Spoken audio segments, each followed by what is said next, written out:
The phone buzzed insistently in my pocket, jolting me out of my focus. I wiped the sweat off my brow and stepped outside the makeshift clinic, where the midday sun cast long shadows over the rural village. The name on the screen made my stomach sink. Richard. I almost didn't answer.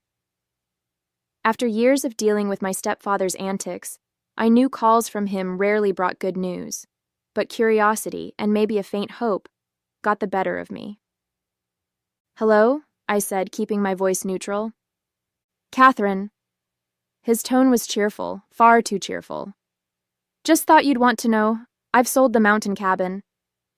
I froze, gripping the phone tighter. "You did what?" "Sold it," he repeated, as though it were the most natural thing in the world. "Don't look so shocked. It's for the greater good. Mine, obviously." He let out a smug laugh that made my blood boil. "My name is Catherine, and for as long as I can remember, Richard has been the thorn in my side. My mom married him when I was 15, and he quickly wormed his way into the family with charm and good humor. But beneath that exterior was a man who never hesitated to put his needs first. The cabin wasn't just a vacation home, it was my sanctuary, a place I'd poured years of love and care into. Nestled in the mountains, it was where I went to recharge after grueling work trips, where I hosted friends for long weekends, and where I felt most at peace. Hearing Richard talk about it like it was a pawn in his endless schemes was infuriating. "You had no right," I said, my voice shaking. "That cabin wasn't yours to sell." "Relax," he drawled. "I've been managing things around here while you're off saving the world. And besides, what's the point of holding on to something you're never around to enjoy? It was an easy way to clear my debts. You'll thank me later." "I'll thank you when hell freezes over," I snapped, hanging up before he could say another word. I paced back and forth, trying to calm the storm of emotions swirling inside me. Richard's audacity knew no bounds, but this time he'd crossed a line. What he didn't know, and what I intended to keep to myself for now, was that the cabin wasn't entirely mine to sell. My best friend Laura was co-owner, and the legal agreement we'd set up years ago explicitly required both our signatures for any sale to go through. This wasn't over. I sat down on the edge of my cot, staring at the phone in my hand like it might burst into flames. My mind raced, replaying Richard's smug tone over and over. How could he think this was okay? Selling something so deeply personal to me, as if it were a trinket he could trade for his own benefit? The cabin wasn't just mine, it was a lifeline. It was where I spent summers as a kid, chasing fireflies and hiking with my mom before she remarried. After she passed, it became my anchor, the one thing that felt steady when everything else seemed to fall apart. Richard, of course, had no such attachment. To him, it was just another resource to exploit, like so many things he'd meddled with before.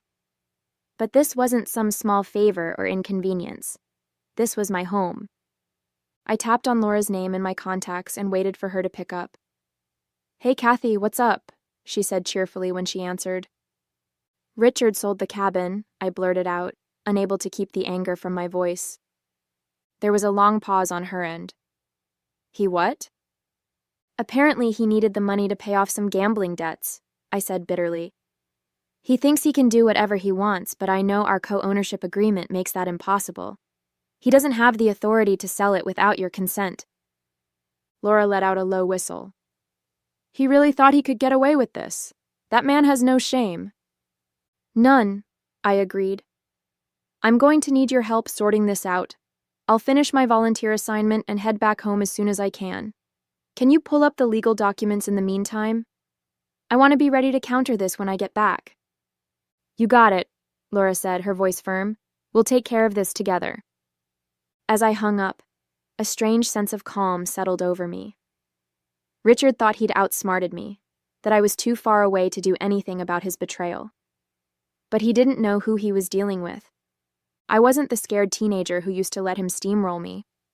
I was an adult now, with resources, allies, and a firm grip on the law. If he thought this was over, he was about to get a rude awakening. The next few days passed in a blur as I finished up my volunteer assignment, trying to keep my emotions in check. But no matter how busy I kept myself, the thought of Richard's betrayal lingered like an unwelcome shadow. I couldn't shake the image of him gloating about settling his debts at my expense. Late one evening, I sat down with my journal, something I always brought with me on trips. Writing helped me sort through my feelings, and I needed clarity now more than ever. As I scribbled furiously, the memories started flooding back. The first time I visited the cabin with my mom, the hours I'd spent restoring it with Laura, the quiet nights by the fireplace when the world seemed to stand still. This wasn't just a building, it was a piece of me. And Richard thought he could just sell it off like a poker chip? No, not this time. Laura called again the next day, her tone brisk and businesslike. I went through the co-ownership agreement, she said. You were right. He didn't have the authority to sell without my consent. The sale is invalid. Relief coursed through me, but it was quickly replaced by anger. Do we know who he sold it to? Not yet, Laura replied. But I pulled the county records and there's no official transfer of ownership. It sounds like he might have tried to do this under the table. That sounded exactly like Richard. Always looking for shortcuts. Always trying to outsmart the system. What's our next step? I asked. Well, we can either confront him directly, Laura said, or we can let the legal process handle it. Either way, we're in the clear. He doesn't have a legal leg to stand on. I let out a breath I hadn't realized I was holding. Thanks, Laura. I don't know what I'd do without you. You'd figure it out, she said warmly, but I'll always have your back. As I hung up, a plan began to take shape in my mind. I'd finish my work here, return home, and face Richard head-on. I wasn't going to scream or yell. That's what he expected. No, I'd take a different approach. I'd use the one thing Richard always underestimated, my ability to think ahead. He thought he'd won. But by the time I was done, he'd realize he'd underestimated me for the last time. When I finally arrived home, the first thing I noticed was the silence. The cabin always welcomed me with a sense of peace, but now, that silence felt ominous. My houseplants were slightly wilted, the mail had piled up by the door, and the fridge was practically empty. I set my bags down and exhaled, the weight of what I needed to do settling on my shoulders. Before I could even unpack, my phone buzzed. It was Richard. I debated letting it go to voicemail, but then I thought better of it. Time to face him. Well, if it isn't my globe-trotting stepdaughter, he said, his voice dripping with fake cheer. Finally back to reality, huh? What do you want, Richard? I asked, cutting straight to the point. I just wanted to check in, he said, his tone smug. Make sure you're not too upset about the whole cabin situation. I mean, it's gone now, so there's no use crying over spilled milk. My jaw clenched. Funny you should say that, I replied, keeping my tone calm. Because as far as I can tell, it's not gone. Laura and I checked the ownership records. The sale didn't go through. You can't sell what doesn't belong to you. There was a pause on the other end, just long enough to let me know I'd struck a nerve. That's ridiculous, Richard said, his voice tightening. The buyer paid in cash and the paperwork is handled. It's a done deal. No, it's not, I said. Laura and I co-own the cabin, remember? Without her consent, the sale is invalid. Legally, it's still ours. His laugh was brittle. You think you're so smart, don't you? Always playing the perfect daughter, always trying to control everything. You don't know how hard I've had it, Catherine. I did what I had to do. You stole from me, I shot back. And you think I'm supposed to feel sorry for you? You've made your choices, Richard, and now you'll have to live with them. The conversation ended with him hanging up on me, and I was left standing there, phone in hand, shaking with a mix of anger and triumph. For years, I'd let Richard manipulate situations, guilt-trip me, and take advantage of my patience. But not anymore. I wasn't just defending the cabin. I was reclaiming my boundaries, my voice, and my peace of mind. The next morning, I sat at the kitchen table, my laptop open, reviewing the documents Laura had sent me. The co-ownership agreement was crystal clear. Neither of us could sell the cabin without the other's written consent. Richard's actions weren't just unethical, they were blatantly illegal. My thoughts were interrupted by a sharp knock at the door. When I opened it, there he was, Richard, wearing his usual smug expression. "Mind if I come in?"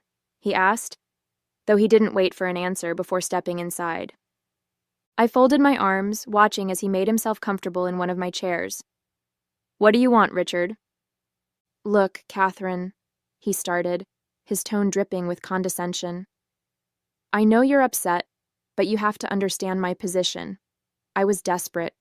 The people I owed money to weren't exactly patient." I raised an eyebrow. "And you thought stealing my property was the solution?"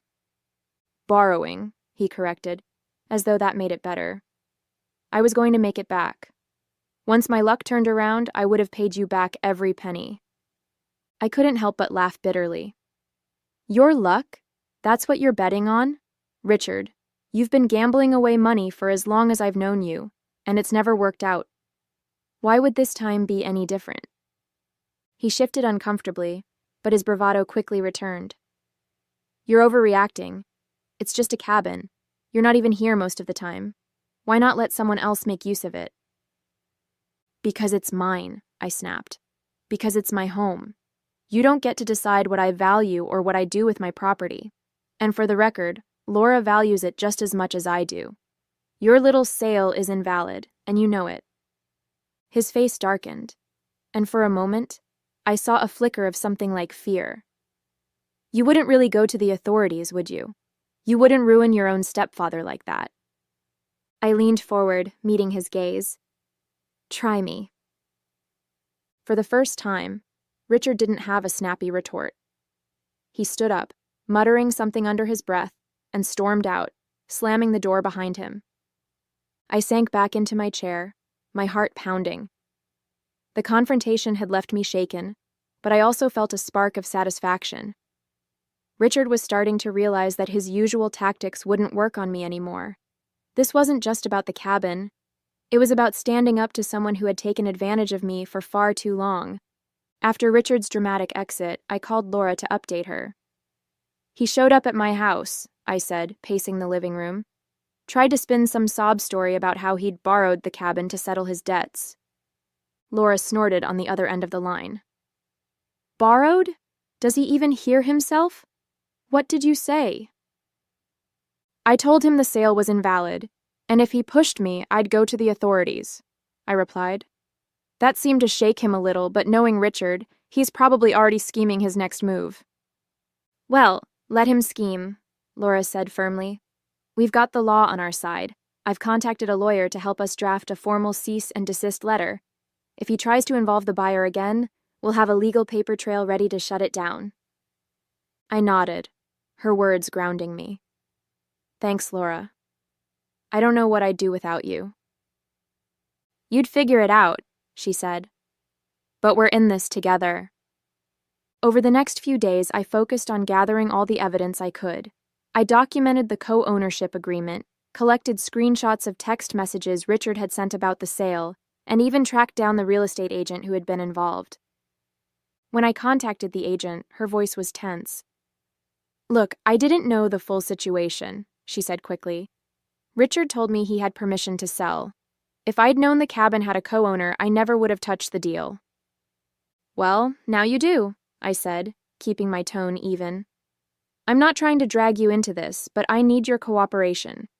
Can you confirm that Richard signed the paperwork alone?" "Yes," she admitted. "The buyer hasn't paid in full yet because I flagged the transaction as unusual. I can provide you with the documents if you need them." "That would be helpful," I said, jotting down her information. As I hung up, I felt a renewed sense of determination. Richard had banked on me being too passive or too distant to fight back, but he was about to learn just how wrong he'd been. That evening, Laura called with more good news. "The letter's ready," she said. "We'll send it first thing tomorrow, and if he tries to pull anything else, we'll escalate." "Perfect," I replied, a small smile creeping onto my face. For the first time in weeks, I felt like I was gaining control of the situation.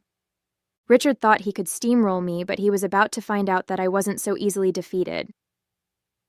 The next morning, Laura and I finalized the cease and desist letter and sent it to Richard. The language was clear and unyielding. Any further attempts to claim ownership of the cabin or engage the buyer would result in legal action. I imagined his reaction when he received it, probably a mix of outrage and disbelief. For years, he'd gotten away with manipulating and intimidating people into submission. But this time, he was up against a wall he couldn't charm his way through. Later that day, the real estate agent emailed me the documentation she'd promised. Seeing Richard's signature on the fraudulent sale agreement made my stomach churn, but it also solidified my resolve. He hadn't just crossed a line, he'd bulldozed over it. That evening, I got a call from Detective Miller, a local officer Laura had contacted to help with the case. "Ms. Daniels," he began, his tone professional, "I've reviewed the documents you and Ms. Langley provided. It's clear that this sale was unauthorized. Based on the evidence, we can move forward with a formal investigation if you'd like." "Yes," I said without hesitation. "I want to pursue this." Detective Miller continued, "We'll start by contacting the buyer and explaining the situation. If Richard continues to interfere, we'll escalate to criminal charges for fraudulent misrepresentation."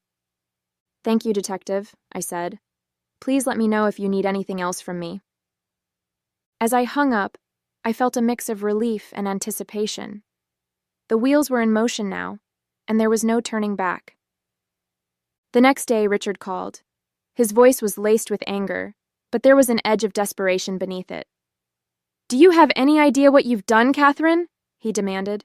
"You're ruining everything." "No, Richard," I replied calmly. "I'm protecting what's mine. You did this to yourself." "You've always been so ungrateful," he sneered.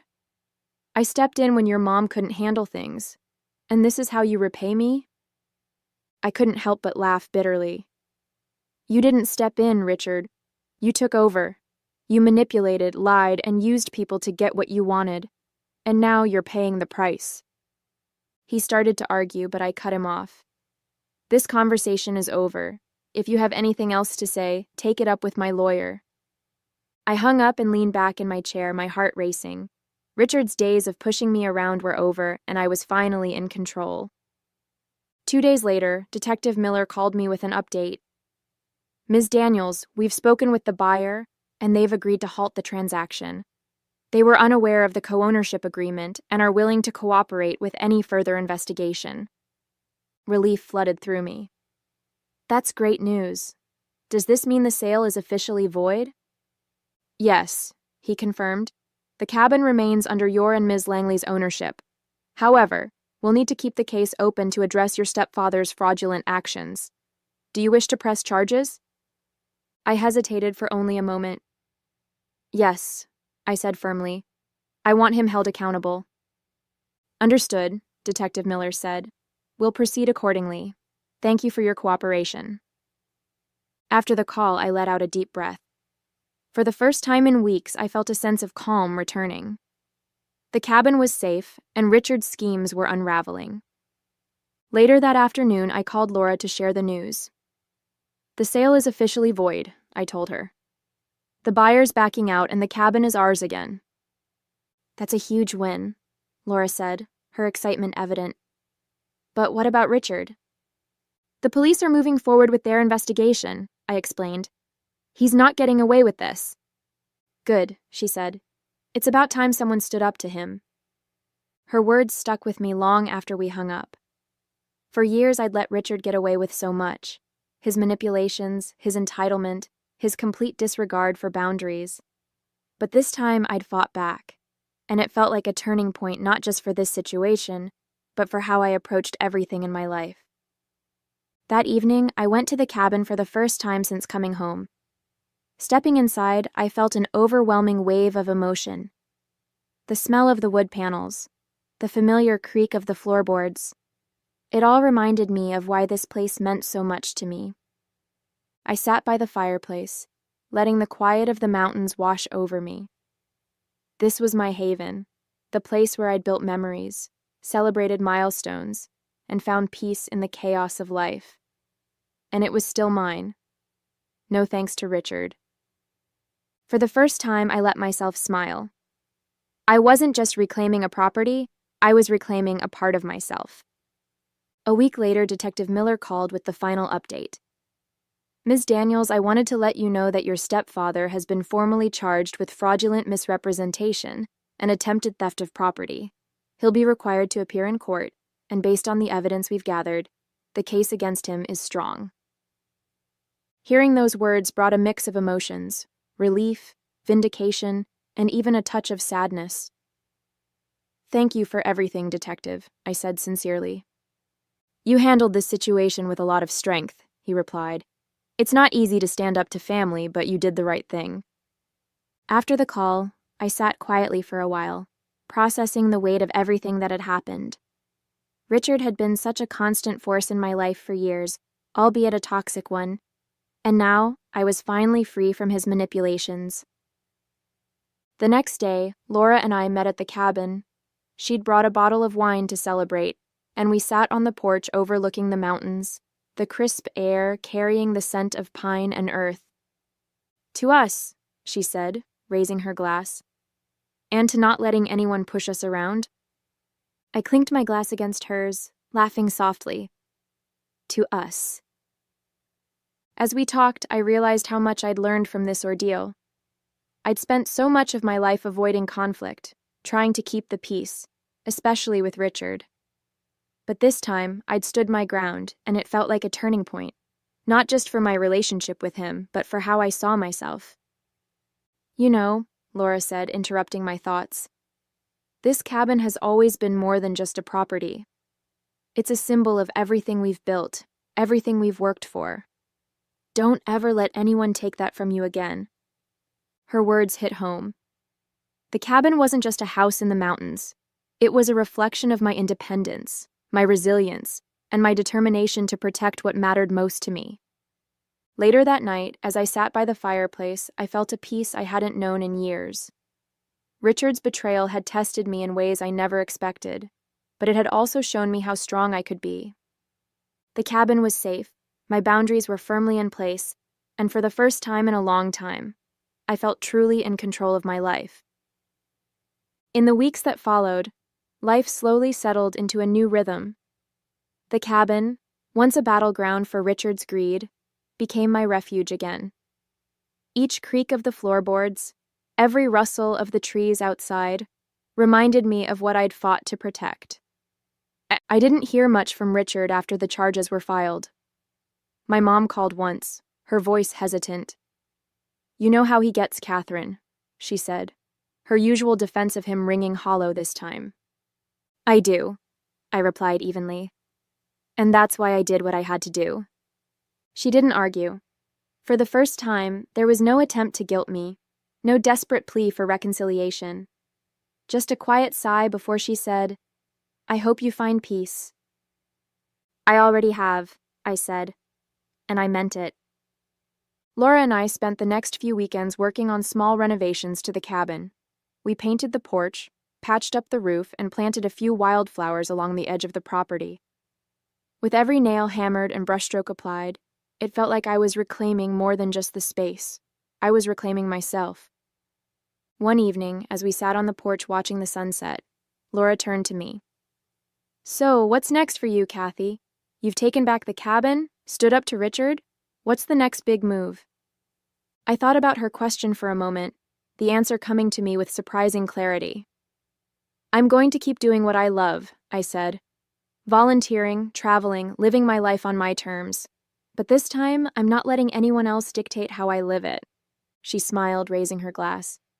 To that, as the days passed, I found myself reflecting more on everything I'd learned from this ordeal. It wasn't just about the cabin or even Richard. It was about realizing my own strength. For years, I'd let his behavior dictate how much I pushed back, how much I tolerated. But now I knew I was capable of setting boundaries and holding them, no matter how uncomfortable it made others. The cabin stood as a symbol of that growth, a reminder that I didn't have to sacrifice my peace or my values for anyone else's comfort. One evening, as the sun dipped below the mountains, I stood on the porch, breathing in the cool, pine-scented air. For the first time in years, I felt truly at home, not just in the cabin, but in my own life.